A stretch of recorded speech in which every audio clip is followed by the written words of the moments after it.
สวัสดีค่ะก็กลับมาช่องรักสุขภาพอีกแล้วนะคะ ช่องของคนรักสุขภาพค่ะวันนี้มีเมนูง่ายๆอาหารคลีนแบบง่ายๆกันเลยนะคะมาฝากค่ะนั่นคือเมนูอกไก่คลีนคั่วกลิ้งกันนะคะซึ่งหลายๆคนจะบอกว่าเฮ้ยมันอร่อยซึ่งเมนูนี้นะคะเป็นการผสมผสานเครื่องแกงนะคะเพื่อที่จะออกมาให้อร่อยนะคะและมีรสชาติเผ็ดนิดๆนะคะในช่วงกักตัวนี้ก่อนไปดูอย่าลืมกดไลค์กดแชร์และกด Subscribe รักสุขภาพก่อนค่ะค่ะขั้นตอนแรกไม่ยากเลยนะคะเราจะต้องใช้อกไก่เท่านั้นนะคะโดยที่เราจะต้องดึงหนังออกนะคะหั่นเป็นชิ้นเล็กๆนะคะเพื่อที่จะไปบดต่อค่ะ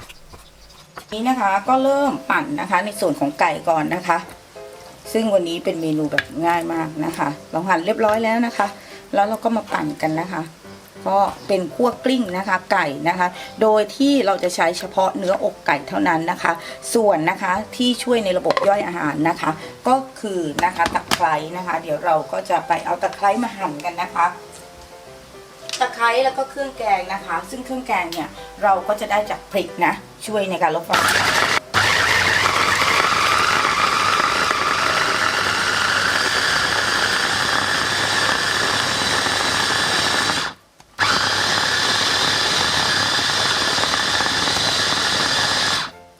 เราจะเอาแค่พอหยาบๆนะคะหลังจากนั้นเดี๋ยวเรามาหั่นตะไคร้กันค่ะนี่นะคะเราก็จะมาหั่นในส่วนของนะคะตะไคร้นะคะซึ่งตะไคร้จะช่วยระบบย่อยอาหารมากๆนะคะสำหรับคนที่ลดน้ำหนักนะคะทีนี้เราจะหั่นให้บางที่สุดนะคะและที่สำคัญนะมันจะหอมกลิ่นนะคะขึ้นมาเลยนะในส่วนของอาหารของเราอะนะคะคั่วกลิ้งเราก็จะหอมกลิ่นตะไคร้อ่อนๆนะคะซึ่งจะทำให้เราแบบฟินเวอร์นะสำหรับคนที่ชอบอาหารไทยนะคะแล้วก็อันนี้ทำง่ายนะเพื่อนๆสามารถใส่กระปุกนะคะไว้กินกับข้าวเมื่อไหร่ก็ได้นะคะข้าวกล้องนะคะกินเมื่อไหร่ก็ได้นะคะอร่อยแน่นอนนะคะช่องรักสุขภาพจะเน้นเมนูสุขภาพนะคะที่เพื่อนๆทำเองที่บ้านได้นะคะไม่ต้องไปเสียเงินเสียทองซื้อนะนี่เราก็จะได้ตะไคร้แล้วนะคะเดี๋ยวเราจะไปหั่นใบมะกรูดกันต่อไว้โรยหน้าค่ะบางๆอีกเหมือนกันไว้โรยหน้านะคะให้บางที่สุดนะคะแล้วก็โรยหน้านะคะตกแต่งนะคะเพื่อที่จะได้กลิ่นหอมนะคะของสมุนไพรเครื่องเทศไทยนี่แหละค่ะช่วยได้เยอะเลยที่เรามาในส่วนของการเตรียมนะคะเราก็จะใช้เครื่องแกงเผ็ดนิดนึงนะคะเครื่องแกงเผ็ดนะแอบใส่กะปิไปนิดนึงไม่ใส่ก็ได้นะคะแล้วก็ในส่วนของตะไคร้ที่เราซอยไว้มะกรูดค่ะ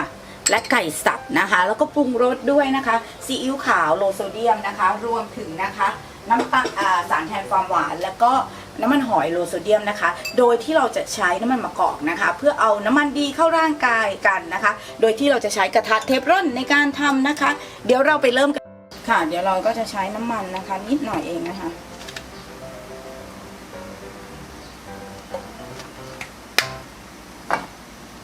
รอน้ำมันร้อนสักนิดนึงนะคะแล้วเราก็จะใส่นะคะในส่วนของเครื่องแกงค่ะ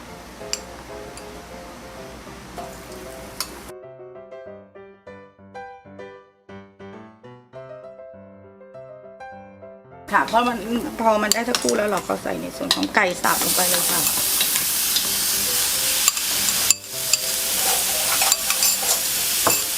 และใส่ส่วนของน้ำซุปไปนะคะ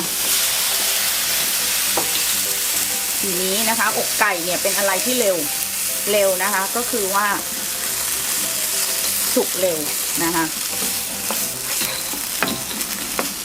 คือเพื่อนๆทำเองได้นะอยู่ที่บ้านก็กินคลีนกันได้นะคะเราก็ปรุงรสตามที่เราชอบเลยเราชอบรสไหนอะไรอย่างเงี้ยซึ่งเดี๋ยวเราก็จะมีผงปรุงรสมาแจกกันนะคะสูตรผงปรุงรส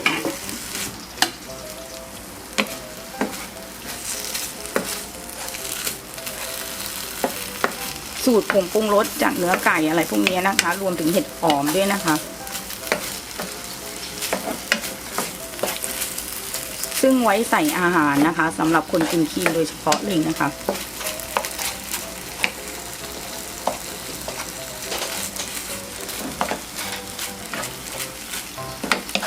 นี่นะคะผัดไว้นะคะรอให้ไก่สุกนะคะสักครู่นะคะอาจจะใส่ฝาปิดก็ได้นะคะ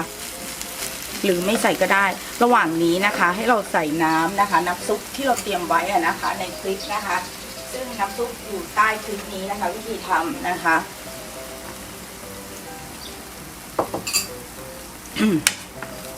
ใส่แล้วก็ทิ้งไว้สักครู่ค่ะเดี๋ยวเราจะทิ้งไว้สักครู่นะคะรอให้ไก่สุกก่อนนะและหลังจากนั้นนะคะเราถึงจะมาใส่ในส่วนของตะไคร้ใบมะกรูดรวมถึงการปรุงรสกันนะคะซึ่งบอกเลยว่ามันง่ายมากๆเลยนะเพื่อนๆก็คือทำกินเองได้อะที่บ้านนะคะซึ่งในช่วงกักตัวนี้ก็คือไม่คนกินคีนก็ต้องหาอาหารเมนูง่ายๆกันนะคะก็เลยบอกเลยว่าเมนูนี้ง่ายมากๆเพื่อการระบบย่อยเรานะคะลงไปนะคะตะไคร้ให้หั่นละเอียดหน่อยนะคะกินครีมจะไม่จะ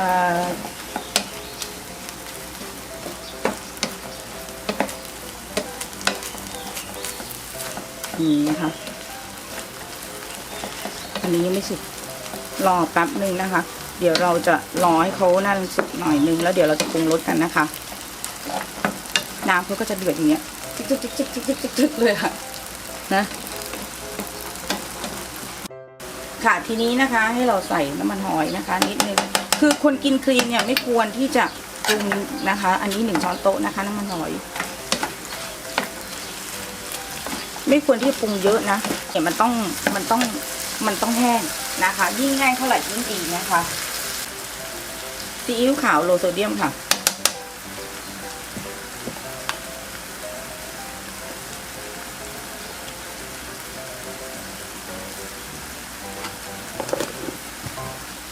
และน้ำตาลทรายนะคะและสารแทนความหวานนะคะ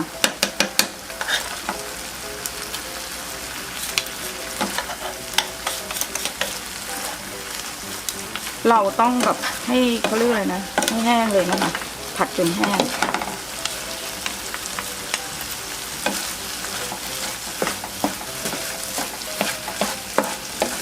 เหลือนะคะเพื่อนๆสามารถชิมรสตามชอบได้นะคะไม่ต้องปรุงแบบแอดมินก็ได้นะคะแต่คร่าวๆประมาณนี้นะคะนี่นะคะโอเคเดี๋ยวเราจะปิดด้วยนะคะในส่วนของใบมะกรูดซอยกันนะคะเพื่อความหอมเห็นไหมมันต้องแห้งนะคะถ้าเกิดเป็นในส่วนของคั่วกลิ้งนะคะอันนี้เป็นคั่วกลิ้งอกไก่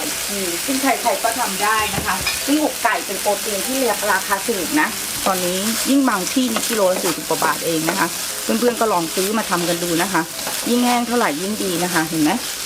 กระทะเทฟลอนมันจะดีอย่างหนึ่งที่ให้ใช้อย่างนี้เพราะว่ามันจะซึมน้ำออกหมดแล้วก็ใช้น้ำมันน้อยที่สุดนะคะ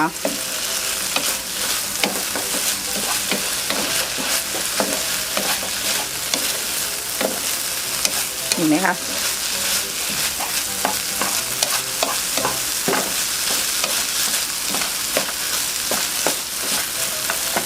กลิ่นนะคะของพุ่งตะไคร้จะออกมาแล้วนะคะทีนี้เราปิดท้ายด้วยใบมะกรูดซอยค่ะแค่นี้นะคะเราก็จะได้นะคะคั่วกลิ้งอกไก่แบบคลีนๆกันแล้วนะคะเดี๋ยวเราจัดเสิร์ฟกันนะคะบอกเลยว่าเมนูคลีนนะคะทำง่ายๆนะคะเพื่อนๆคนไหนก็ทำได้นะคะเป็นไงมั่งคะเมนูครีมแบบง่ายๆสไตล์รักสุขภาพนะคะถ้าเพื่อนๆชอบคลิปนี้นะคะอย่าลืมกดไลค์ให้ทีมงานรักสุขภาพด้วยค่ะและที่สำคัญอย่าลืมกดแชร์เพื่อบอกต่อคลิปดีๆนะคะเราเจอกันใหม่คลิปหน้าสวัสดีค่ะ